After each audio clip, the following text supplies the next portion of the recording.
नमस्कार दर्शकों, आप देख रहे हैं और मैं हूं आपके साथ तुषार पालिया। गाजीपुर बॉर्डर पे जहां किसानों की रैली निकल चुकी है दिल्ली के तरफ। सुबह का वक्त था जब किसानों की ट्रैक्टर में गिनती हुई। ट्रैक्टर का अनुमान लगाया जा रहा है कि गाजीपुर में ट्रैक्टर लगभग 1 लाख की संख्या में है, लगभग 50। सोच लीजिए अगर 1 लाख ट्रैक्टर तो न रहे, लोग कितने लाखों की संख्या में। इसी बीच हमारे साथ एक किसान मौजूद है, हमारे साथ बात करना चाहते थे और चाहते हैं कुछ देश को अपने बताइए। सर, पहले अपना परिचय। मेरा नाम विपिन यादव है। मैं गांव सुराना जिले गाजियाबाद के गांव सुराना से आया हूँ। मेरे साथ में मेरे गांव से 50 ट्रैक्टर आए हैं। यहाँ पर कम से कम 500 आदमियों की संख्या में किसान इकट्ठे हुए हैं और ये आप जो जन सैलाब देख रहे हैं, ये एक बदलाव का संकेत है। या तो इस सरकार को, गूंगी और बहरी सरकार को नींद से जागना होगा और नहीं तो इस देश की गद्दी छोड़नी पड़ेगी, ये निश्चित है। सर, यहाँ पे मोर्चा निकाले जो गूंगी और बहरी सरकार है, इसको जगाने के लिए ये काम किया गया है और ये एक संदेश है। जितना किसान यहाँ पर इकट्ठा हुआ है, हमारे जो आंदोलनकारी साथी है, मैं धन्यवाद देना चाहूंगा उन किसान भाइयों को जिन्होंने आकर इस आंदोलन को एक नई ऊर्जा प्रदान की है और ये साफ संदेश दिया है कि देश का किसान, देश का अन्नदाता एकजुट हो चुका है। अब या तो ये काले कानून वापस ले ले और नहीं तो इन्हें सत्ता छोड़नी पड़ेगी। सर, यदि जाने के बाद भी अगर ऐसा उम्मीद बन जाए कि नहीं आपके मांगे पूरी नहीं, तो आप क्या करेंगे आगे के दिन में? ये आंदोलन अनवरत जारी रहेगा। ये चाहे इसे महीना लग जाए, 2 महीना लग जाए, चाहे साल लग जाए, ये आंदोलन अब वापस नहीं होगा। इसका आगाज हुआ है तो ये अपने अंजाम तक पहुंचेगा और इसका अंजाम किसानों के हित में होगा।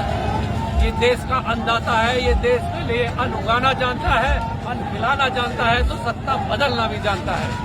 किसान होने के नाते, एक नागरिक होने के नाते सरकार को क्या संबोधित करना है? मैं सरकार को यही संदेश देना चाहूंगा, जो ये गूंगी और बहरी सरकार पूंजीपतियों के इशारे पर ये काले कानून लेकर आ रही है, ये काले कानून बहुत जल्द से जल्द वापस ले ले, नहीं तो इस देश के बादशाह को गद्दी छोड़नी पड़ेगी। ये एक बदलाव का संकेत है। इसे अभी तो ये सिर्फ अंगड़ाई है, आगे पूरी लड़ाई है। सर, क्योंकि लगभग 30 को शुरू हुए 2.5-3 महीने हो चुके हैं, जब साल भर या पूरे साल भर बैठेंगे तो साल भर भी अब शांतिपूर्ण तरीके से बैठेंगे एक मांग को पूरी करने। क्या अपने से सरकार आपकी बात पर ध्यान ही नहीं देगी? अगर आप इतिहास पढ़ेंगे, अगर आप किताबों को पढ़ेंगे तो आपको ये जानकारी मिलेगी कि ये देश का अन्नदाता जितना सहनशील होता है, इतना सहनशील और कोई व्यक्ति नहीं होता। ये आंदोलन 1 महीने चले, 2 महीने चले, 6 महीने चले, चाहे सालों साल लग जाए, लेकिन ये आंदोलन जब तक जारी रहेगा, जब तक ये काले कानून वापस नहीं होंगे। और ये जनसमूह इकट्ठा है, किसान जो जनसमूह यहाँ पर इकट्ठा है, ये इस बात का संकेत है कि ये बदलाव की शुरुआत हो चुकी है। देश का किसान, देश का अन्नदाता जाग चुका है। अब या तो इन्हें ये बदलाव करना पड़ेगा, नहीं तो इन्हें गद्दी छोड़नी पड़ेगी। दिन बीते जा रहे हैं, बैठकें होते जा रहे हैं, मांग पूरी नहीं हो रही, लोग बढ़े जा रहे हैं, आगे का क्या? मेरा नाम ज्ञानेंद्र शर्मा है, भारतीय किसान का जिले का महासचिव बहुत साल लड़ाई से करती है। हमारा कहना ये है कि 2 महीने नहीं, अगर जो 2 साल भी यहाँ बैठना पड़ेगा तो किसान कोई भी पटकनी नहीं करेगा। जो सारे RSS के लोग हैं, भाजपा के लोग हैं, जो किसानों के आगे करके दंगा करा रहे, आंसू गैस के गोले छोड़ रहे, लोगों को लक्ष्मण सामने पुलिस वालों से, ये सब इनकी अपनी चाल है। किसान कोई हंगामा नहीं करता, नहीं है किसान बिल्कुल हिंसा कोई काम ही नहीं करेगा। और हम दिल्ली में आए हैं, दिल्ली जाएंगे और जब तक ये तीनों काले कानून मोदी सरकार वापस नहीं करेगी, तब तक किसी भी कीमत पर यहाँ से वापस नहीं की अंतिम आहुति हो जाए। सर, एक और सवाल है, ये जीत ऐसी हो गई जैसे एक छोटा बच्चा जिद करता है अपने पिता के सामने कि पापा मेरे को एक चीज दो, और जब बाप को लगता है कि नहीं बेटा 10 दिन से रो रहा है और इसके लिए फायदे वाली चीज है, तो वो ला के बाप दे देता है। तो किसान भी एक तरीके से एक बेटा हो गया और सरकार एक तरीके से पिता का रोल निभाया। तो आपको नहीं लगता कि इतने दिन से आप इस चीज को लेकर बैठे, ना ही किसान चोर है, ना ही सरकार भगवान है, तो क्या आपको नहीं लगता कि सरकार को आपकी बात अभी तक मान लेनी चाहिए? ये पिता महोदय, मैं आपसे ये बात कहना चाहूंगा, पिता ये नहीं है पालनहार, ये देश का किसान है, ये संरक्षक है।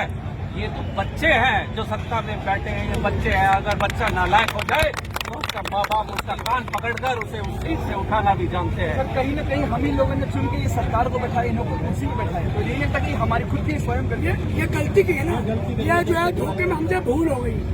ये जो है धोखे में हमसे भूल हो गई। और इसको मैं एक चीज कहना चाहूंगा, ये काम तो कोई और किया, काम तो कोई और किया, कोई फीता काट रहा है, धर्म के झूठे चोले में कोई हमको बांट रहा है, काम तो कोई और किया, कोई फीता काट रहा है, धर्म के झूठे चोले में कोई हमको बांट रहा है। और ये गलती से हमसे सबसे हो गया मिस्टेक। आ जाओ टिकट नरेश, ओ भैया आ जाओ टिकट नरेश। बस की बात नहीं है, यो हमारे बस की बात है। जो गलती हमसे हुई है, लेकिन जो पिछली सरकारों में भी गलती हुई ये नहीं हटी, ये भी छोड़ गई, इससे भी गलती कर रहा है, ये भी छोड़ कर जाएगा, हर कीमत पर जाएगा, इसे भी हटा देंगे। और सुनो, जरा धृतराष्ट्र था महाराष्ट्र में, महाभारत के अंदर धृतराष्ट्र था, वो कुर्सी पर से नहीं हटा, एक लड़के के मौके भंग में पूरा सब कुछ कौरवों पांडवों नाश करवा दिया। वही सेम ये है, एक अडानी अंबानी का चक्कर में पूरे देश के 88 मरवागा, पूरे देश के लोगों को मरवागा ये मोदी। सर आज पूरा देश आप सभी किसानों की बात सुन रहे हैं, क्योंकि 26 जनवरी और ऊपर से आज किसानों ने जहां जवान वहां परेड निकाल रहे हैं, चाहे चेन्नई हो, चाहे दिल्ली हो, चाहे देश में कोई भी शहर हो, तो वहीं किसान भी परेड के बदले जवानों का साथ देने के लिए अपने मांग को पूरी करने आज परेड के बदले रैली निकाल रहे हैं। तो देश को आप क्या संबोधित करना चाहिए किसान होने के लिए? हमारे देश का जवान वो भी किसान का बेटा है, जहाँ जो पुलिसकर्मी सुरक्षा कर्मी है ये भी किसान के बेटे हैं। वो भी जानते हैं कि ये किसान अपनी जायज मांगों के साथ में यहाँ पर आए हैं, और ये जायज मांगे, ये आंदोलन तब तक चलता रहेगा जब तक ये सरकार नींद से नहीं जागेगी। आज तो हमने एक संकेत दिया है, अभी तो मैंने कहा था, मैंने आपको पहले भी कहा था कि अभी ये लड़ाई है, आगे लंबी लड़ाई है। जुल्म ही जब जब जुल्म करेगा सत्ता के गलियारों से, चप्पा चप्पा गूंज उठेगा इंकलाब के नारे।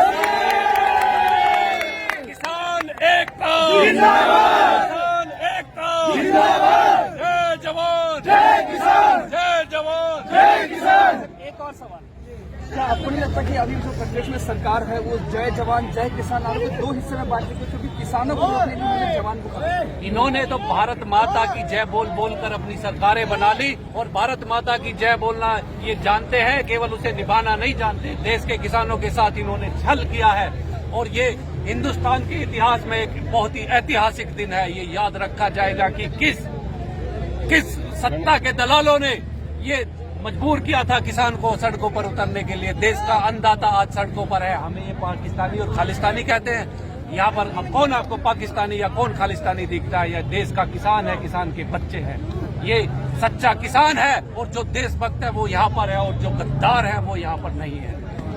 जय किसान जय जवान, जय किसान जय जवान, जय किसान जय जवान, जय किसान जय जवान, भारत माता की सर 72वां गणतंत्र दिवस के लिए इस मांग के अलावा आप क्या चाहते हैं, देश में क्या बदलाव हो? सरकार आपकी आज बात सुन रही है। मैं तो यही कहता हूँ कि अब देश की जनता को जो आगे जो भी प्रतिनिधि चुनने हैं वो ऐसे प्रतिनिधि हो जो किसानों की बात को समझ सके, किसानों का दुख दर्द समझ सके, और किसानों की हित की बात करे। चाहे वो किसान हो, नौजवान हो, चाहे मजदूर हो, उसकी बात सुनी जानी चाहिए। ऐसा नहीं है कि पूंजीपतियों की सरकार चले, अंबानी अडानी की सरकार चले, जो वो पूंजीपति जो निर्णय ले वही हमारे ऊपर थोप दिया जाए। हमारे बीच का प्रतिनिधि ऐसा हो जो हमारी बातें सुने और हमारे दुख दर्द को समझ सके। 70% किसान है इस देश के अंदर, 70% किसान है, तो राज किसका होना चाहिए? किसान का। लेकिन हम आज भी इतने भोले हैं और इतने मुलायम हैं कि जो कोई हमसे जो कुछ भी मांगता है हम उसे दे देते हैं, जो चुके अन्नदाता है। लेकिन जो अडानी अंबानी देश के अमीर लोग हैं वो मात्र 2-3% के करीब हैं, वो पूरा टोटल हत्या करके काम करवा रहे हैं। अरे कहाँ का न्याय है? वही पढ़े लिखे लोग हो सब, आज सब बच्चा बच्चा जान गया, हिंदुस्तान का पूरी देश की जनता जान गई है ये सपेरे हैं, सपेरे। इन्होंने सरकार ने तो ये भी बोला था कि हम लिखित रूप में लेके मतलब लिख के देने को तैयार है कि MSP लागू रहेगी, ये सरकार आपसे खरीदेगी। बिल्कुल बिल्कुल, अब आए बिल्कुल सही लाइन पे। देखिए ये सपेरे नहीं होते तो ये बात नहीं करते, कोई छल करते हैं हर समय। इनकी बात का यकीन कैसे किया जाए मुझे बताओ आप। इन्होंने कहा था कि सरकार किसानों की आय दोगुनी करेगी, ठीक? आज दोगुनी तो दोगुनी, जो उसकी लागत हो रही है, जो किसान की लागत लग रही है, वो भी किसान को वापस नहीं मिल रही। आज 1 साल पहले तो रेट गन्ने का अभी तक नहीं मिला, 3 महीने चलते हुए हो गए। फैक्ट्रियों को, गन्ने की फैक्ट्रियों को उस पर 0 रेट बलकारिया पर्ची पर कीमत नहीं पड़ी है, केवल 0 रेट जा रहा, उसका भी कुछ नहीं किया। और अपनी आय उन्होंने दुगनी नहीं, मोदी सरकार ने तिगुनी कर ली, तिगुनी। 1 लाख तनख्वाह से लेकर 3-3 लाख MP MLO की तनख्वाह हो गई। किसी ने विरोध नहीं किया, किसी ने यह नहीं कहा कि हमें तनख्वाह नहीं चाहिए। अरे हराम खोलो, तुम तो पहली बतरे मान लो, तुम्हें तनख्वाह जरूरत कहाँ आएगी? तुम तो हर एक का खून चूस रहे हो। तो उसने अपनी करी दुगनी तिगनी, इसलिए सब कह रहे हैं किसी बात का यकीन नहीं किया जाता।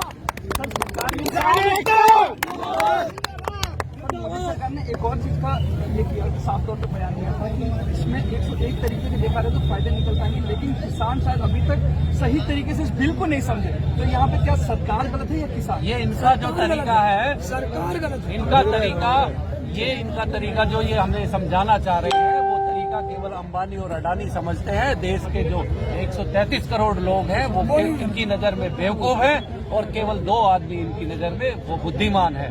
अगर देश के अन्नदाता के साथ ये छल कपट करेंगे तो क्या ये देश का अन्नदाता समझेगा नहीं? ये भोला भाला किसान आज सड़कों पर उतरा है, अपना काम धाम छोड़कर यहाँ पर आया है।